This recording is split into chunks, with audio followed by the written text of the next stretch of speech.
to attempt this problem? I'm just wondering, like, how do we find the radius of it? But I know, but like, it's not constant because it's an. Don't need the radius. There's a formula for arc length. It's well, then it's an arc length, but it's also like a circle. Do you have to do it twice? No, doesn't matter. Really? Nope. It's what's it called? It's like the integral of the square root of 1 plus the rate of change squared. Okay, that is for a function defined as y is equal to f of x.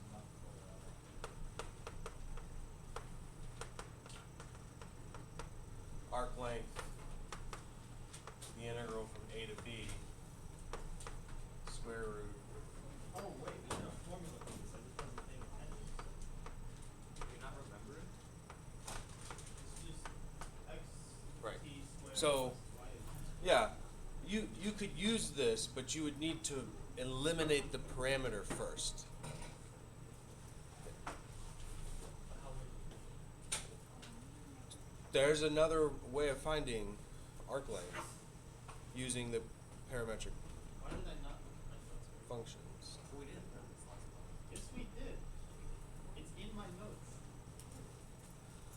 So same sort of methodology for finding this arc length. Remember how we did this? We looked at a curve really close and said let's look at small little right triangles like delta x and delta y, and then this was some small amount of arc length, and then we did calculus and applied a limit, and this popped out. But in parametric functions, delta x and delta y are separate things, because delta x is the rate of change of x with respect to t, and delta y is the rate of change of y with respect to t. So for parametrics, arc length,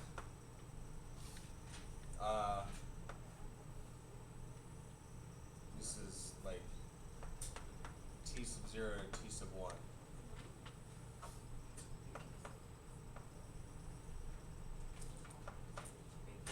The derivative of x with respect to t squared plus the derivative of y with respect to t. So it's still Pythagorean theorem. It just looks more like the Pythagorean theorem because delta x we can define in terms of t. And then notice I know it doesn't explicitly say here, oh it does it right there. But I mean, based on my answer choices, I can tell that this is a calculated problem. So if I can put that stuff into this, my calculator can take it from there.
Yes. Yes. Yes, they are. Yeah.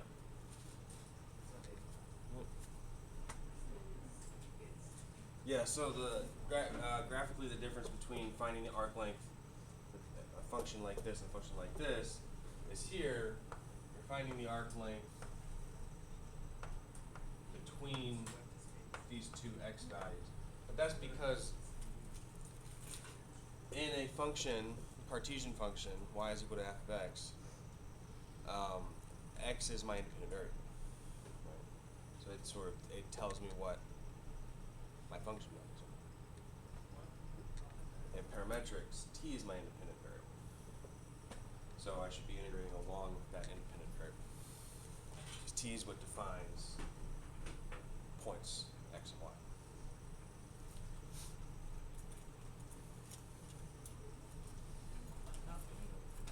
Uh-oh. Won't work, why?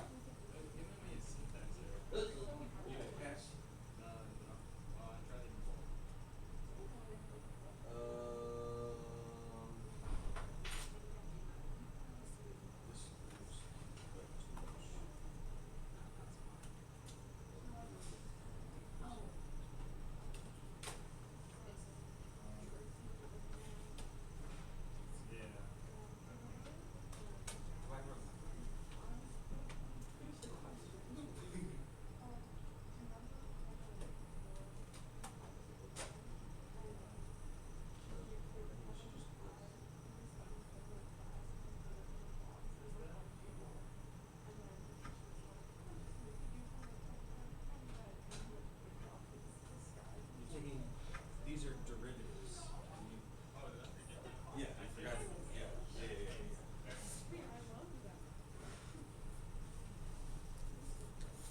Alright, so we're going from 0 to 2 pi, taking the square root, the derivative of x with respect to t. That's negative 2 sine t squared. So 4 sine squared t. And then the derivative of y with respect to t is 3 cosine t. Squared would be 9 cosine squared t. And our calculators can do that much better than we can. Give us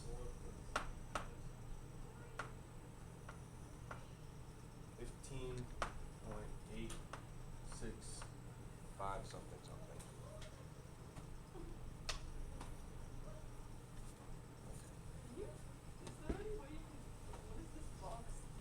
This is, I'm recording the lesson for the people who aren't here, so, yeah. It is blocking. I apologize. There are other seats. Yeah, I see that. Stand up.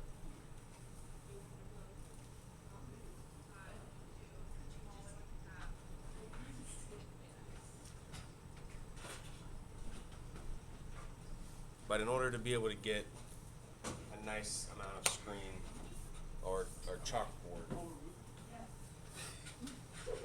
They're migrating.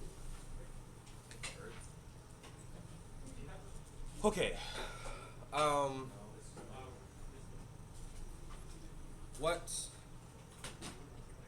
What are your questions? Brian, do you remember us talking briefly about this at the end of class? Yes, now I do. It was very brief, but that's why I wanted to start the day with the warm-up.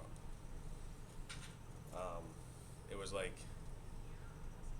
on your way out, we were finishing. Okay.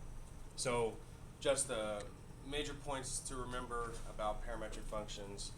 We can find the arc length. It's a little bit different than this arc length.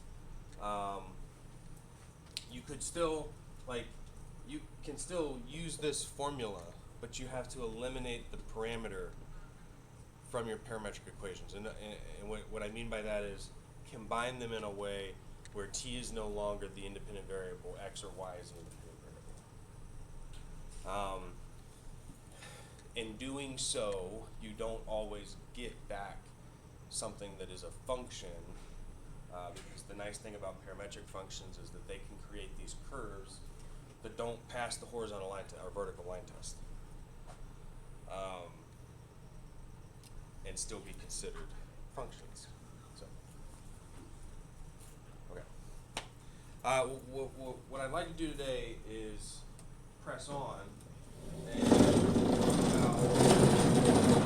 about polar functions.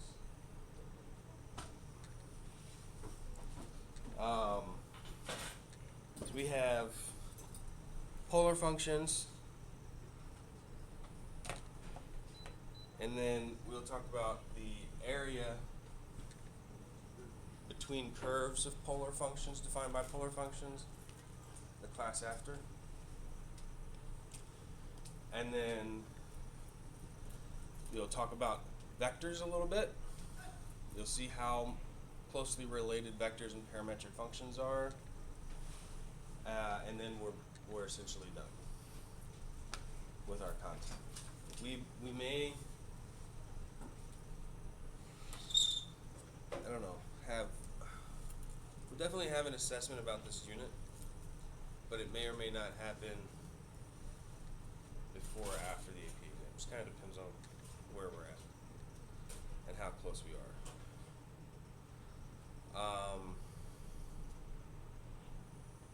I know we jumped right into things today, but how was your break? Fun. How was your break? It wasn't my best, but it was okay. Did you do anything fun? No, my wife had to work. She works for Prince William County, so That sucks.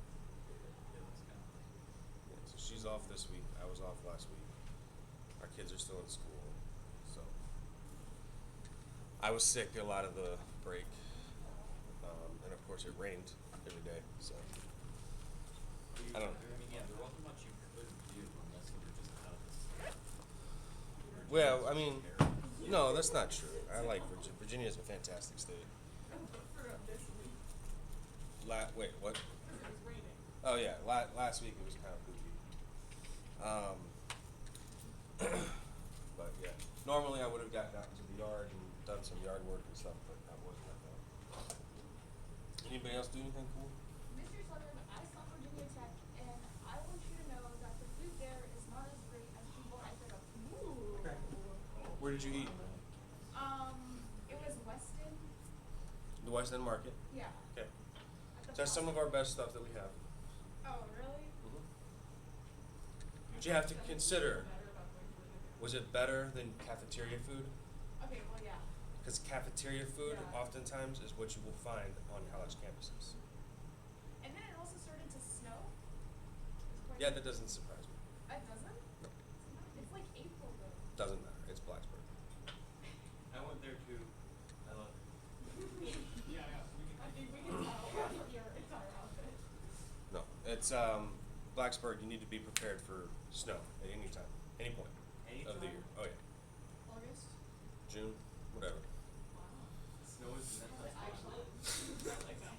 I've never seen it, but it gets cold. It's in the mountains. That's why I'm so mad. So it was tears. It's in the mountains, and it's it gets all of this the like runoff from the Appalachian Mountains. Weather comes across and hits the Blue Ridge Mountains and kind of falls. How long did it just like stop for a little bit? No, it snowed for the whole day. Oh, wow. Yeah. Yeah. Again, yeah, that doesn't surprise me. It rained during my graduation. It's really weird. It was like actual snow. Or like, well, I was expecting it. I didn't bring snow. I would assume you would. Huh? You look like it's gonna be like 40 degrees. I was like, Why did you dress appropriately? Mr. Southern. Yeah. During my second oldest brother Nick's graduation, Uh-huh. it was the exact opposite of rainy. It was scorching hot, Yeah. over 100 degrees, in a huge field. This was at UVA, Right. and no shade at all. Yeah. Sorry about that. That tends to be the case in a lot of places. When my mom graduated from high school, it started storming, and their graduation was outside, so they had to go inside. And she hadn't gotten like any pictures Yeah, state.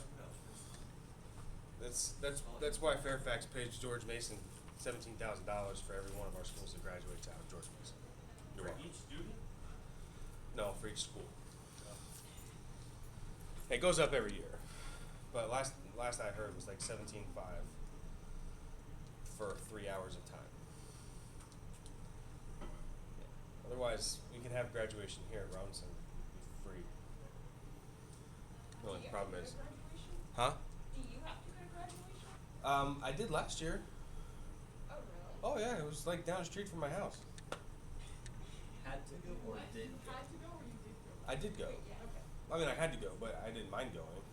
I like going to graduation. I just last year I wasn't as invested in any of my students because A, I didn't know many of them very well, Yeah. and B, I hadn't been at this school in my first year, so I hadn't really made any relationships with any students.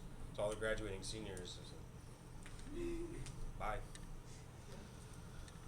But now, I'm a little more invested in some of my Are you my gonna miss me? students. Are you leaving? Yeah. You're a senior? Yeah. Oh, Everyone Wait, here it's except like Michael and no, I. he's I don't know. I mean, yeah, I'll miss you. Sure. Well, maybe you'll stay. I thought I was gonna see you guys next year in analysis. Well, the major parts No count more for like 2 years. I'll purposely fail the only class that I'm missing I got again. it for last year for. Which is, I have an English class. oh, you need to take English class. Okay. All my other credits are covered. All right, let's get in. Geospatial last year. That's totally easy class. Let's get into talking about polar coordinates because these are fun. I like Especially if what? you teach like math groups. Did you teach the second year of analysis last year? No. I mean, like the this year. I did not. But it doesn't. Miss Small did. You make me more invested. Well, last year we had a teacher at the beginning of the year leave teaching, who was the HL analysis teacher, and so that class went to like in an emergency situation to Miss Small, who was at the time the only person who was really capable of teaching it. Who did SL go to? Miss Small, She did both. yeah. So what did you teach last year? Calculus, algebra 2, and geometry. Oh. Oh, really? Yeah, People to like. yeah. But who taught matrix last year? There was no matrix last year. Wait, did you not take algebra too? Then what was there last year? Yeah. For like after analysis in your junior. Nothing. Oh. That's sad. What do you mean? There's Oh, that's why like Grace did multibar instead. Right, she didn't think that matrix was going to be, but offered. I don't know why she thought that. Or did you like? But yeah. Okay, let's talk about polar functions. Oh my goodness. Sorry. Okay. I had to know that I was right because I knew that I was right. What do you all know about polar coordinates? Nothing, or yes? What is that? I don't. Oh yeah. It's the spinny thing. I don't know. What do you learn in pre-calc about polar functions? I didn't take Polar functions. You don't take pre-calc. I didn't. Some people do, some people don't. Oh my goodness. Okay. It's just All right, so like we're from the ground up. a line with the angle and the length. Okay, so about building things from the ground up.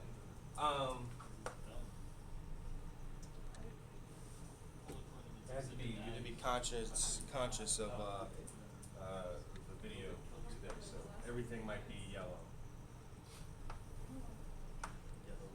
That's what's ending is the difference. It just has to be bright.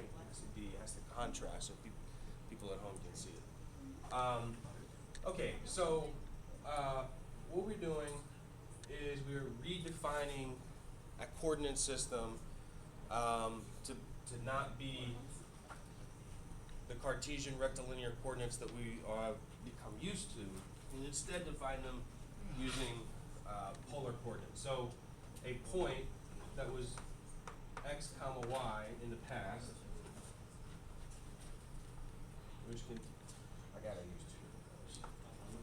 which consisted of x value and a y value, we're now going redefine.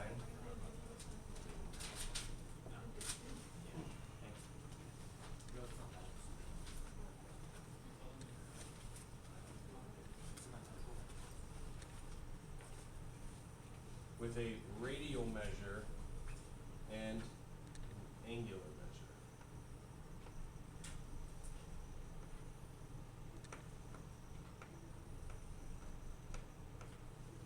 Okay. So for any point in what we would have called the xy plane, we can write its polar coordinates as r theta using some hopefully relatively familiar relationships within this right triangle. Right. Some of those relationships being that x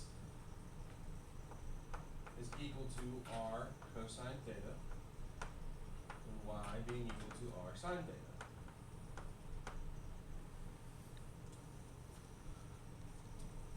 Another useful relationship is that x squared plus y squared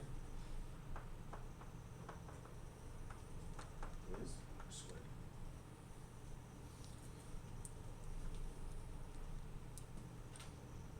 And there's one more that's sometimes used, and that is the tangent of theta being equal to y over x.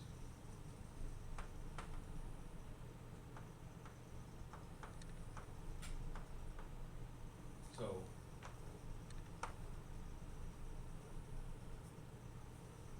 these are useful relationships that you need to know. They would be helpful in converting things from either rectilinear into polar or polar into rectilinear, vice versa. Sometimes when trying to determine points. And also when we go to define our derivative in terms of polar functions. Need to know these relationships. None of these should be surprising though, right? Okay. Okay, cool. All right, so let's look at some examples here.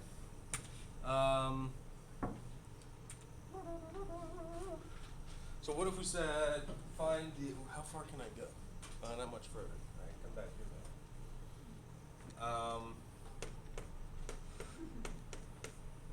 What if I said write the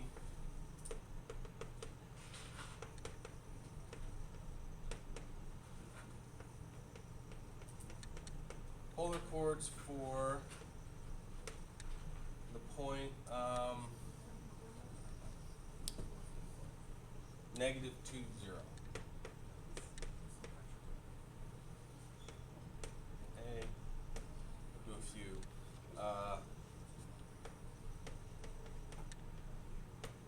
Right, the Cartesian. It's the same thing. Nope. Yes.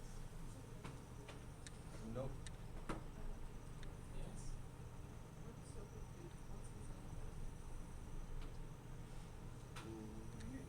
Not necessarily. No. But like it could be. It could be. They can. Okay. Do we find it with radians or degrees? Radians. Okay. Yeah. You should be using radians in math most of the time. If you ever find yourself writing degrees, that's fine. Just make sure you write a degree symbol. Somebody reading your work is going to assume it's in radians. Write the Cartesian chords for 0.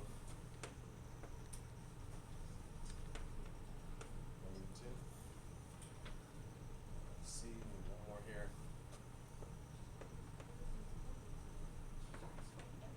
Right,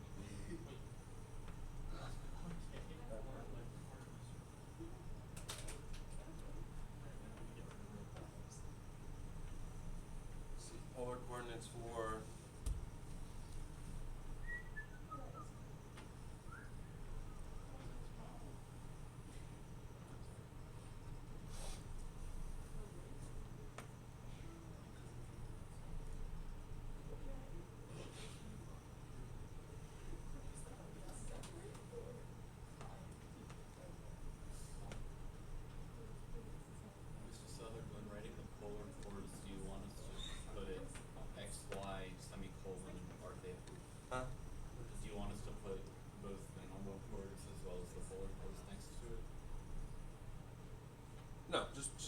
tell me what, for instance, here, just tell me what the polar coordinates are.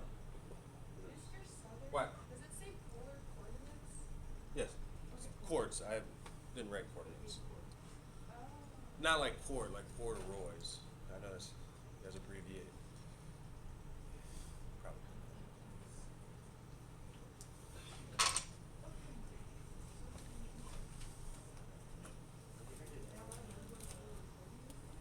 What's a polar coordinate? You looking for somebody? That's my question.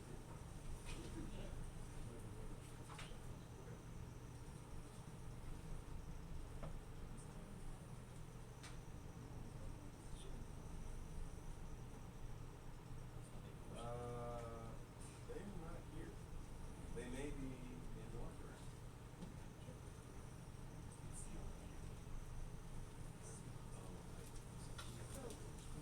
I don't think, right? Do you have an I in your name? I do have an eye. Okay. Wait, was it a ticket? Probably was. I don't know.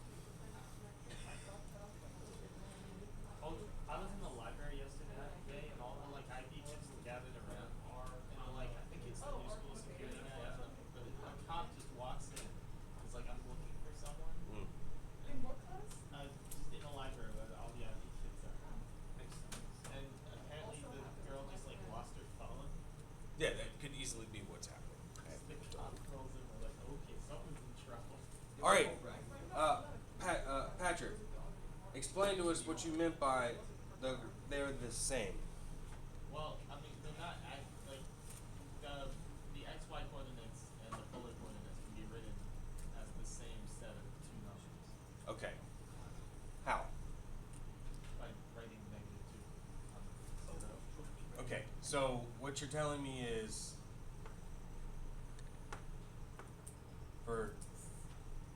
and I'm gonna write this like theta equals, so we remember that this is theta, and r equals -2. That this is the same as potentially the other coordinate, Yes. the other set of polar coordinates that we could have written, which would have been Um, 2, 5. Or you can keep going around the circle. So it's 5. Usually theta, when defining points, theta ranges between 0 and 2 pi. But right, so because the radius could be negative, if the radius is negative, instead of going out in this direction, it just goes in the opposite direction. So the way I like to think of graphing polar coordinates is kind of like you take a stick and you start looking down the x-axis. You extend that stick out some radial measure and then turn your angle. But if your radial measure is negative, it goes the opposite direction. Right? So this point here, -2, 0, could be a radius of -2, but we don't turn anything. 0 degrees. I'm sorry? That didn't make sense to me. Okay. It's like doing the inverse. So you're going the opposite direction, but you're going I feel like back. it made sense before he said that with the stick. Well, then don't think about the stick. Okay. Okay. I mean, it just depends, like. Less. It's a cough. Thanks, Cindy. So the reason I think about it like that is because of the order that he's written in, r comma theta. So I think about extending my stick out the length of r, and then I rotate it however much theta is, and wherever that's pointing, that stick is pointing, that's the point, right? But r could be negative, and if that's the case, it goes in the opposite direction. Additionally, theta could technically be negative, but like I said, really like to think of when we were writing the coordinates of points in polar coordinates, theta should be between 0 and 2 pi. Otherwise, you end up with a situation where you have an infinite number of solutions. Yeah, it's great. It's not that great, but It's okay. kinda fun. Write the Cartesian coordinates for 0, -2. Oh, that's not what I meant. Yes. Is that even a legal thing? Polar. I thought you were giving us a tricky. Sorry. I read my notes wrong. Write the polar coordinates for 0, -2.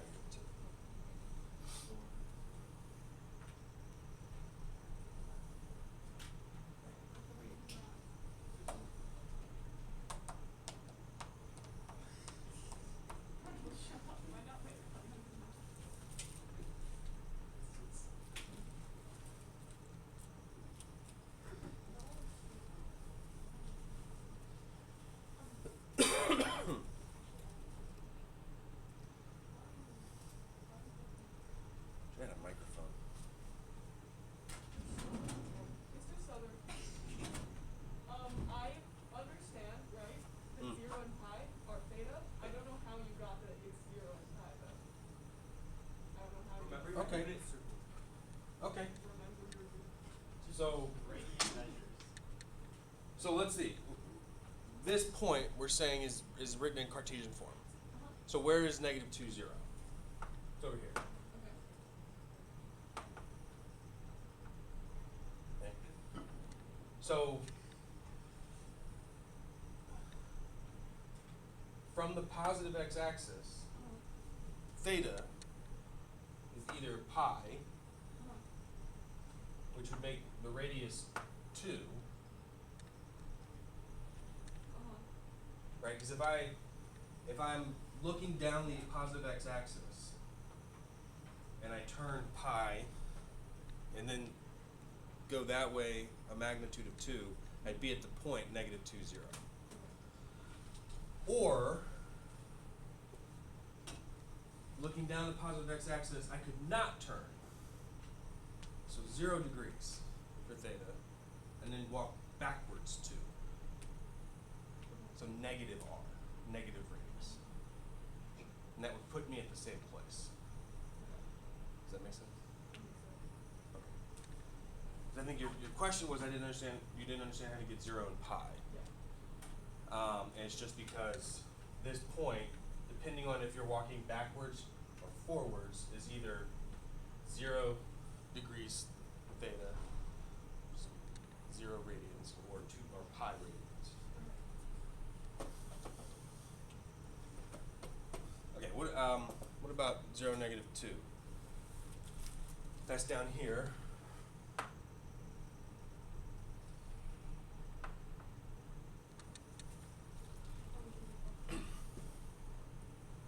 So I could do 2, 3 pi over 2.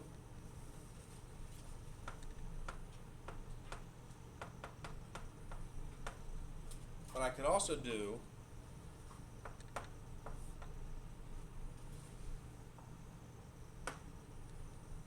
pi over 2 and then walk backwards.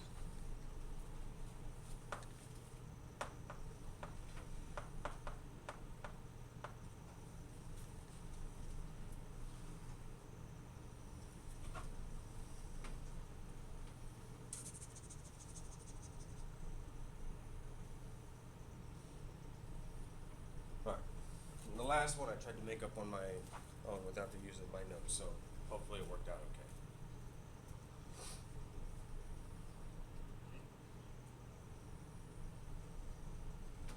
What's up? How would you graph like the A and B and Desmos? How would you graph them? Yeah. As points. That's the point. You don't. What about the line? Oh, okay. So it's a good thing that you bring that up. This line doesn't exist. Oh. These are still just points. But the line, the length of that line is the radial part of the coordinate. That's a good question. So when we go to start graphing these things, that line's not part of our graph. I sometimes think about this as like, it's just it's not really a vector, but it's like a vector pointing to the place in space that r comma theta is referencing. But that's how it just, that's a personal thing.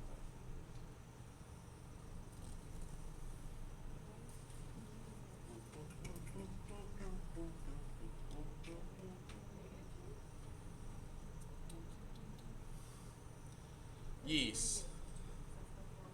I graphed it and it gave me like a weird. It didn't give me the location. Oh, because you graphed in Desmos? What you graphed? This? Yeah, 'cause that's gonna give you that. It's x y. Did you change to? I don't know if it graphs in Polr. There's a polar mode. I'm in. I know, but I don't think that it'll graph points. I don't think it takes. If you're in polar mode like that, though, you can graph polar functions if you use r and theta as your variables. Oh, okay. We'll do that, I promise. So, right in polar coordinates, this one, not as easy to kind of mentally think about. So we could start relying on some of these relationships. For instance, to determine r, I could just use Pythagorean theorem, right? So, square root of 3 squared plus 1 squared should be r squared. So r is 2, right? Okay. Let's see. We get r, so r is 2, and then to find theta, I could use the inverse tangent, right? Because I know that the tangent of theta is equal to y over x. So the inverse tangent of 1 over square root of 3 is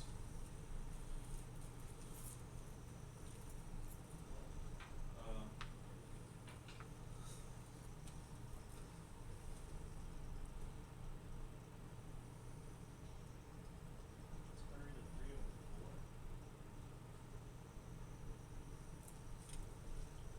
0.5235. how about an exact answer?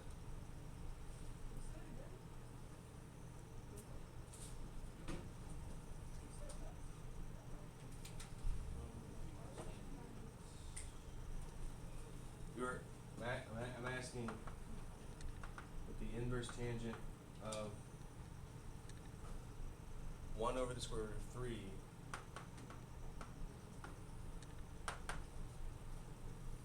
Is this minus equal to the arctan of square root of 3 over 3? Oh, wait. That's Pi over true.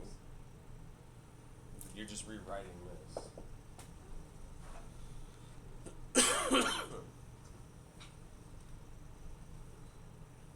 I think this should have a nice answer. It does. I'm not sure why we're using this one. What do you got? I just memorized the unit circle and divided the x and y coordinates by 2. Right, so theta is Pi over 6. Wait. Pi over 3? pi over 3. I don't know. I changed it to pi over 6. I'm not sure. You don't think equal to pi over 6? Yeah, I did pi over 6. I don't know if the inverse tan is, but it should be. Theta equals. Oh, I'm sorry. Square root of 3 is bigger than 1. You're right. What? I'm sorry. I was thinking that square root of 3 was smaller than 1. I don't know why. That makes sense. I'm sorry. Pi over That's the reason. I'm sorry? What's that? He's going through it. What? How do you know that? How do I know that the square root of 3 is bigger than 1? No. One How did you squared. get pi over 6? It has nothing to do From with the the- inverse tan. From the unit circle. It has nothing to do with inverse No, I tan. mean it has something to do with the inverse tan. So tangent of what is 1 over the square root of 3? It's pi over 6. So okay, what's the sine of pi over 6? Wait, sine of pi over 6 is bigger than that. We just used the magic what's Okay, sine of pi over 6. Sine of pi over 6 is 1/2. And Cosine cosine pi over 6 root 3 over 2. So this over that is 1 over square root of 3. Right. Yeah. But what I was thinking in my head was,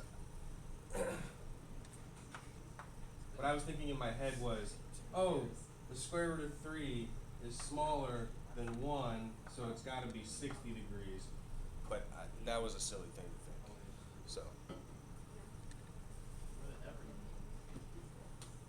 y'all know, I've told you all what the square root of 3 is, right? It's a special number, square root of 3. Okay, what's the twist in it?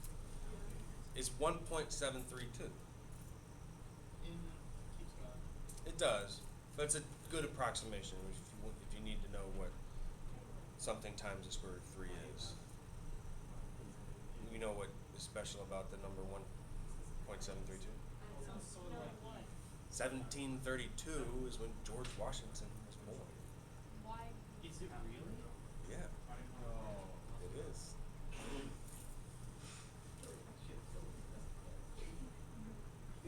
That's how I remember the square root of 3. How do you remember it? It's George Washington's year of birth, 1732. Big history guy. I mean, I like American history.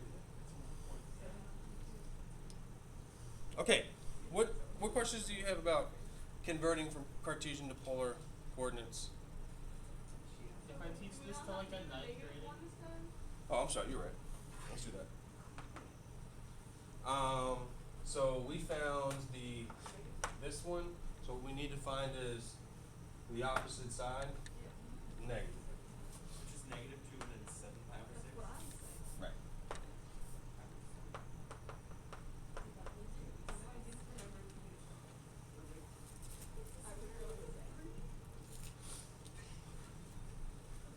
If you ever need to know, now you know. You'll never forget.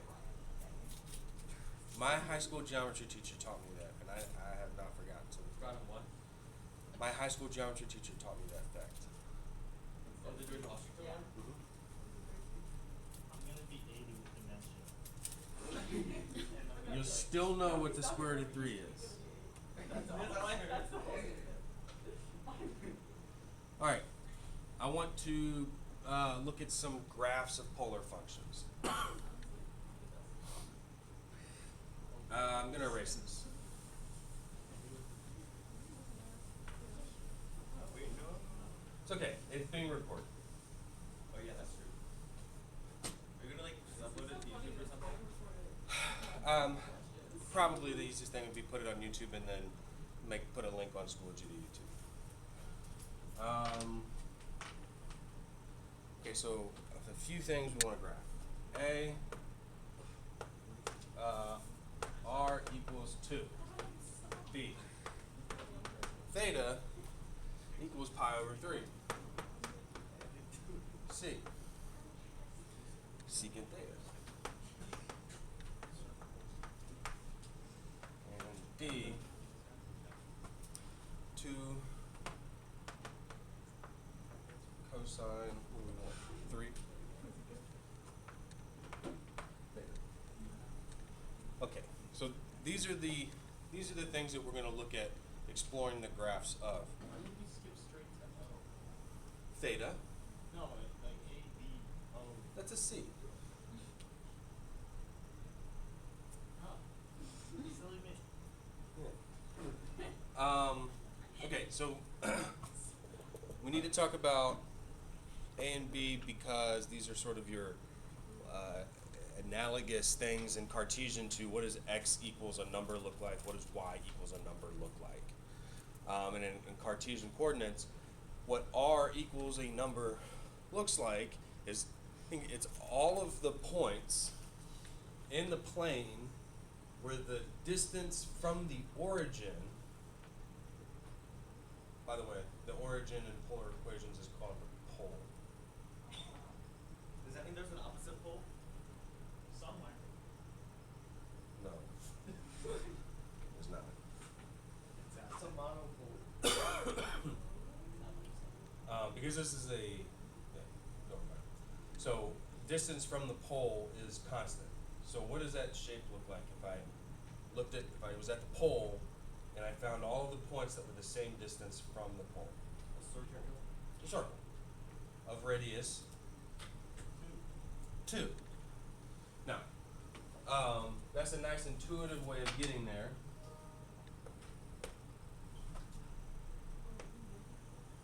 Oh yeah. Oh, I thought we were looking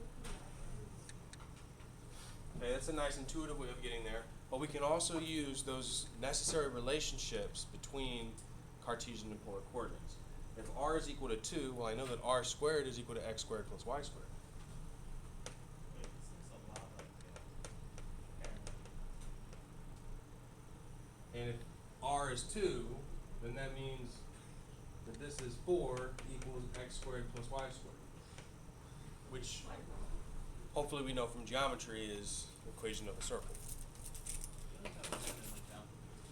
What's that? I feel like I learned that in algebra too. I think it's in geometry. I don't think you do any conics in algebra 2 anymore. I don't know. I would know, I taught it last year.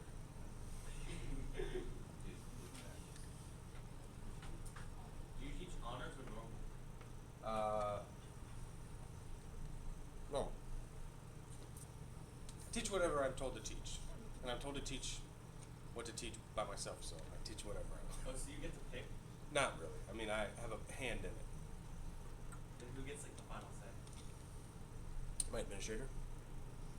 We work as a team. Is that Miss Ying? Is that Miss who? Miss Miss Wong? Miss Wong, yes. Yeah. I won't tell her. Better than I won't tell her. better than We're kind of close. 2 for 4 letters. Okay. B. So a constant value of theta. Think of what are all of the points that have a constant theta value. What's the only thing that can change? If theta's held constant, what's the only thing that can change? Just the radius. So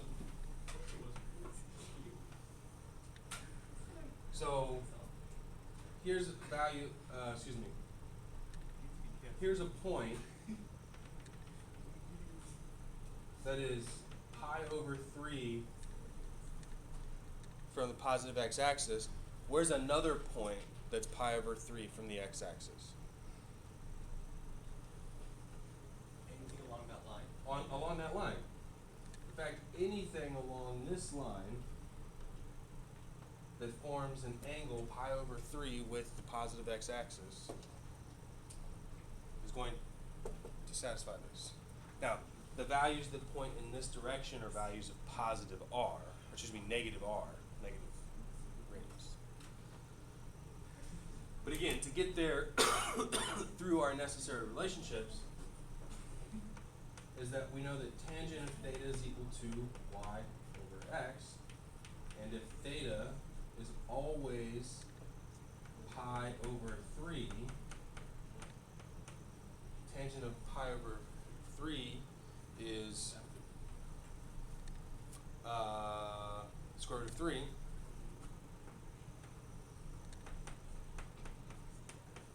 So this line is a line through the origin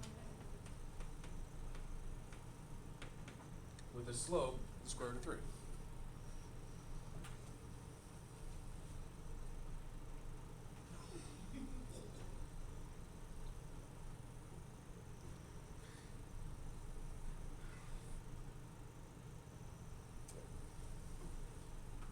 How much further over can I get? A little bit. Yeah, that's okay. So C, R equal to secant theta. We're going to use a little bit more involved of our relationships. Secant's 1 over cosine.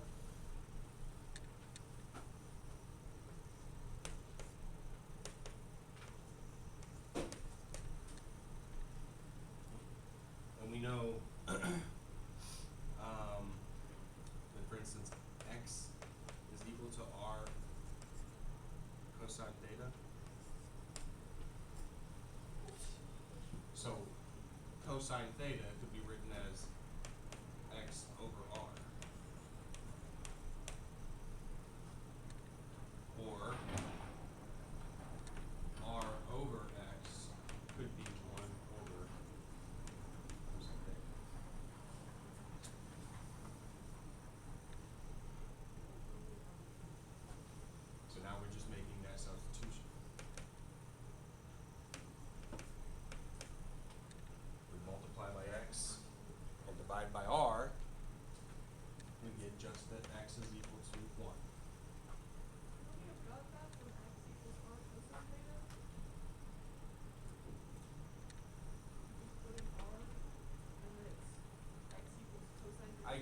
guess. Yeah, sure.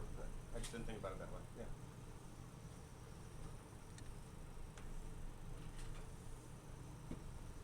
So just the vertical line passing through x equals 1. But still.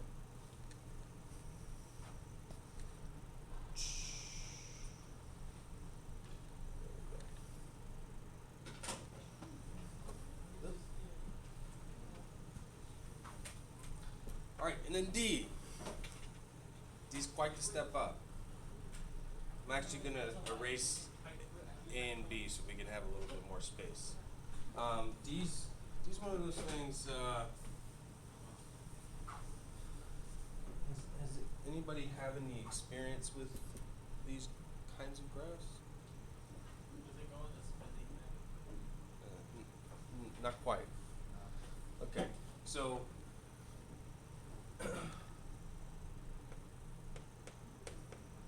functions of the form r theta equals a cosine b theta take on a very special form. They look like flowers. Roses? Yeah. So for cosine, when the value of let's see, a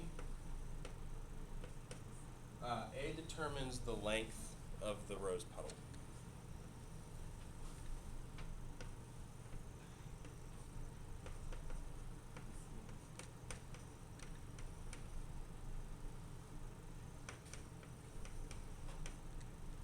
And B,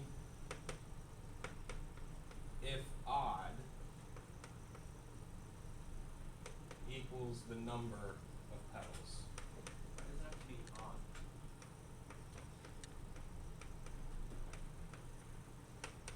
If even,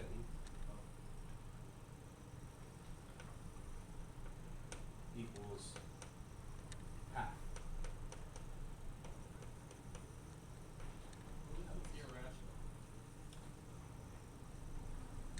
It's irrational.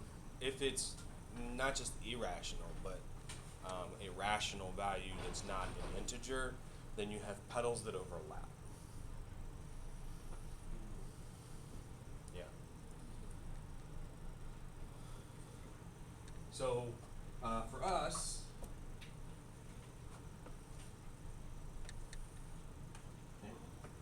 the other thing to keep in mind is this could be cosine or sine. When it's cosine, should think about starting on the which axis, x or y. What is cosine typically associated with? Why? Cosine. What is cosine typically associated with? X. Everybody just say why. Why? So for rose graphs involving cosine, we start on the x-axis. In other words, they're symmetric about the x-axis. For sine, all of this is still the same, but they're symmetric about the y-axis Did you because write it starts that? on the y-axis. I said it. It's recorded. No, he already erased it. Let's see the photo from the video. Okay, so length of 2, I want 3 petals because it's an odd number, so that's exactly the number of petals I have. So here we go.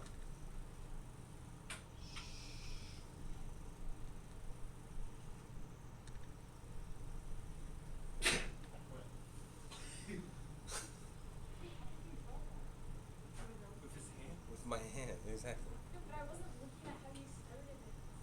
Can you redo it, please? Yeah. I was trying to like. Do it in a different color. Yeah. Make it a pretty flower.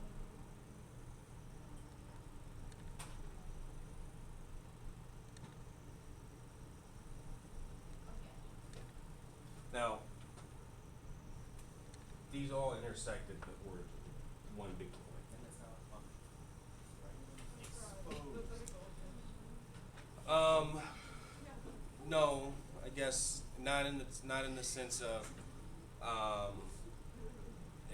it's not a function in the sense of it being one-to-one. And technically it's not even a one-to. Dude, 8th grade people would really know what that is. So that's cool. And I encourage you to like change these values up. This one's not as interesting; it just makes it larger or smaller. But I would encourage you to play with these and see what you can create. Granted, you're going to have homework that asks you to do it, so on your time or whatever. Ah. All right. So one last thing to talk about, and that is how do we find the derivative of a polar function? Yes, sir. Can they be negative, like the number like for A or B? Like in here? Ooh, I don't know. I would assume what being negative in here would do is that it would flip it, because instead of, let me think about what's happening, right? If we're talking about theta is going from 0 to 2 pi, right? When you plug in 0, cosine of 0 is 1 times 2 is 2. So that's why it starts here, right?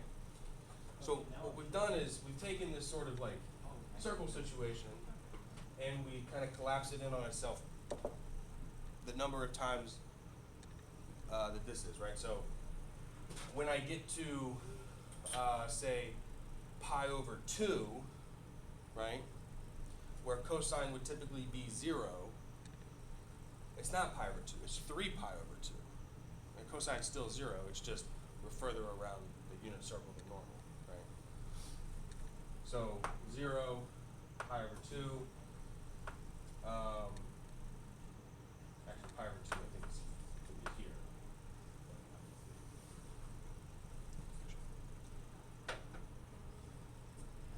Okay. So derivatives of polar functions, and then we'll look at an example, and then we'll be done with it.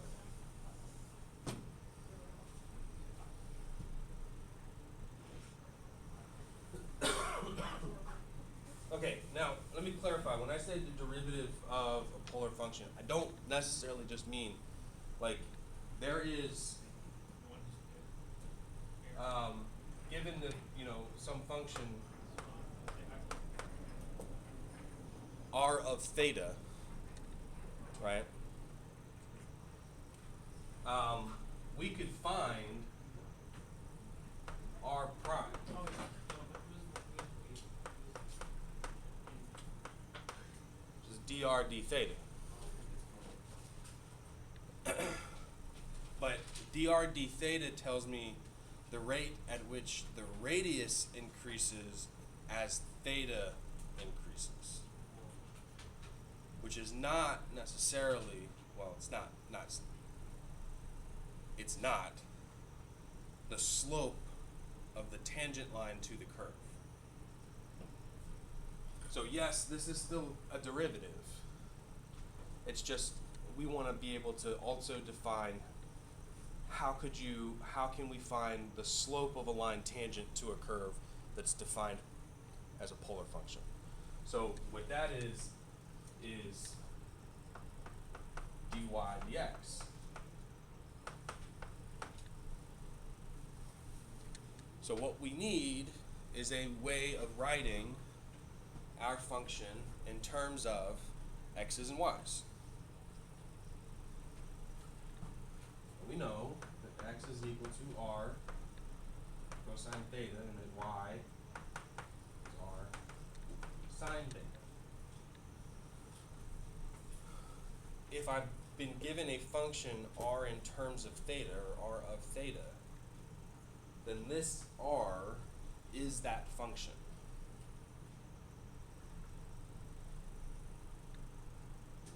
It's not just some constant value. It changes as theta changes.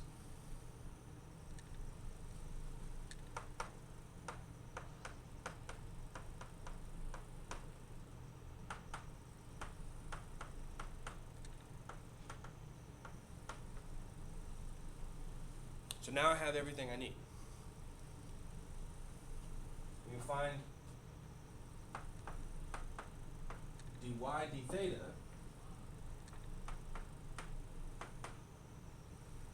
which is a product. It's r of theta times sine theta. So first times the derivative of the second plus the second times the derivative of the first.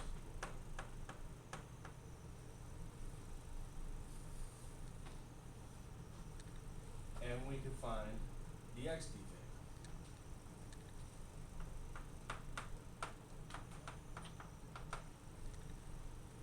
In a similar fashion.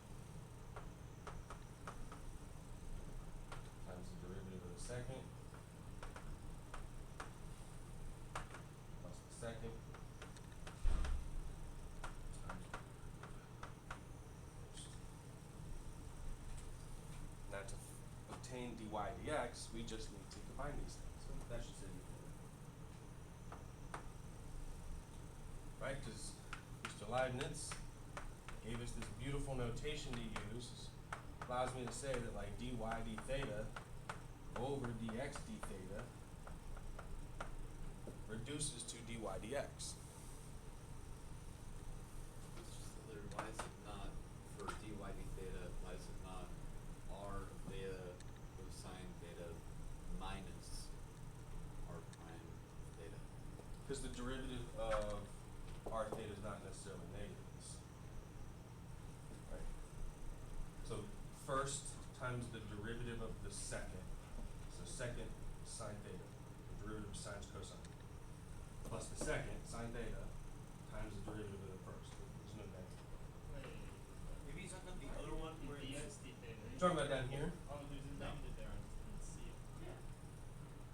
Why would this be negative? I was just thinking derivative of cosine. But where am I taking the derivative of cosine? This is why. I thought that's how you were getting to the sine theta. No, that's just my, this is the derivative of the first times the second.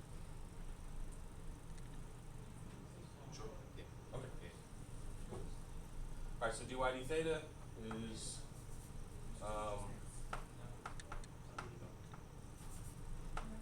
r prime sine theta plus r theta cosine theta over r prime cosine minus r sine.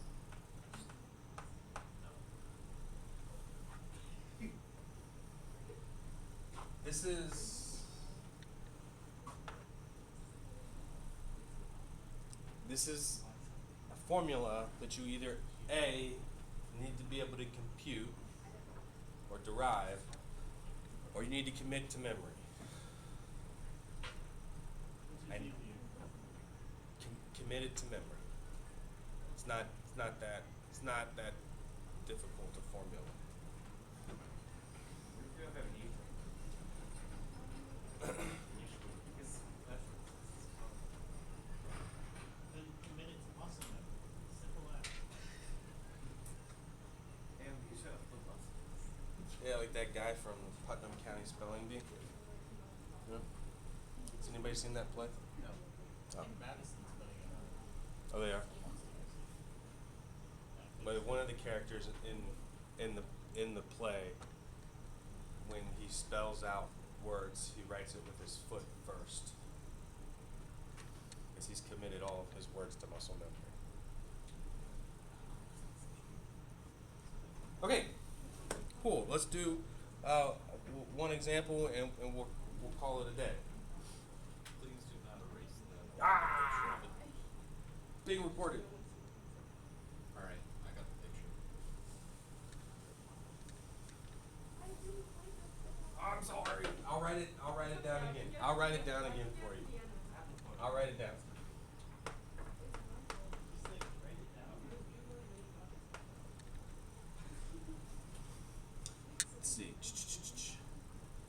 2 times 1 minus cosine theta. Find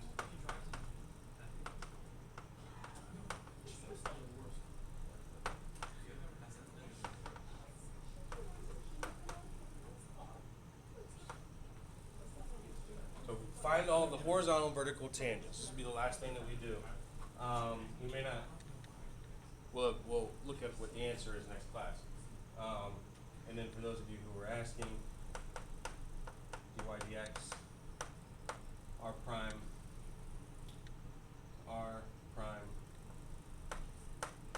sine theta plus r cosine theta over r prime cosine theta minus r sine theta.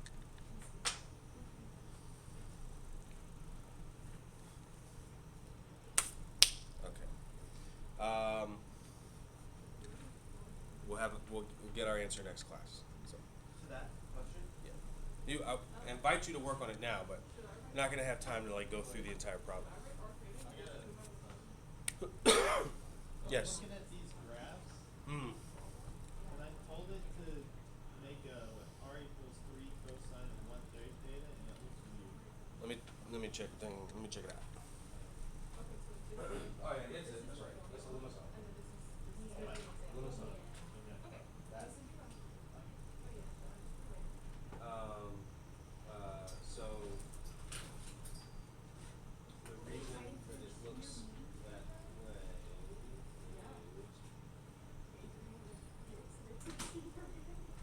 is first of all, you don't need to do it. This doesn't matter. It's just like you're writing on the top of it. Whoa. I think because it keeps now you're achieving a lot of error. Yeah. So if you really want to make I have a lot of videos on my well, that makes sense. You gotta go through pi over 3. Yeah.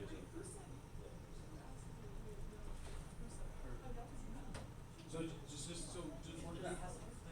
So plug in 0, cosine of 0 is 1, is 1. Alright, the next thing that I would try to plug in is like pi over 2. So I plug in pi over 2, I get actually pi over 6. So cosine of pi over 6 is less than 1. Yeah. So it's some number less than 1 times 3. So at pi over 2, which is over here, I'm at some number less than 3. There's a girl named Diona in his class. And then probably do pi next. So at pi, I'm at pi over 3, which is an even smaller number, less than 3. Or it's 2 less than 3. 8 times 3.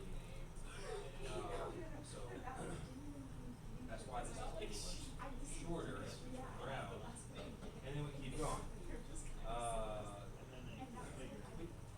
Right, so when you hit pi over 3 pi over 2, well that's 3 pi over 2 times 1/3 is like pi over 2.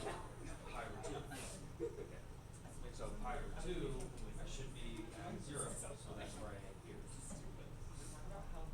But and then the last thing would be pi over, so we 2 pi, which is going to give me what cosine is at 3 pi, which is going to be 2 pi over 3, which is it's less than 1 again, but now it's negative. Yes. Right. So it should be the same value, but it's in the negative direction, even though 2 pi we're facing this direction, so it's in the negative direction. And then it just starts to repeat, but in the opposite.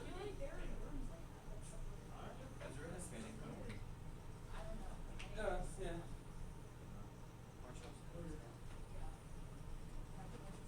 We can go to 5,000.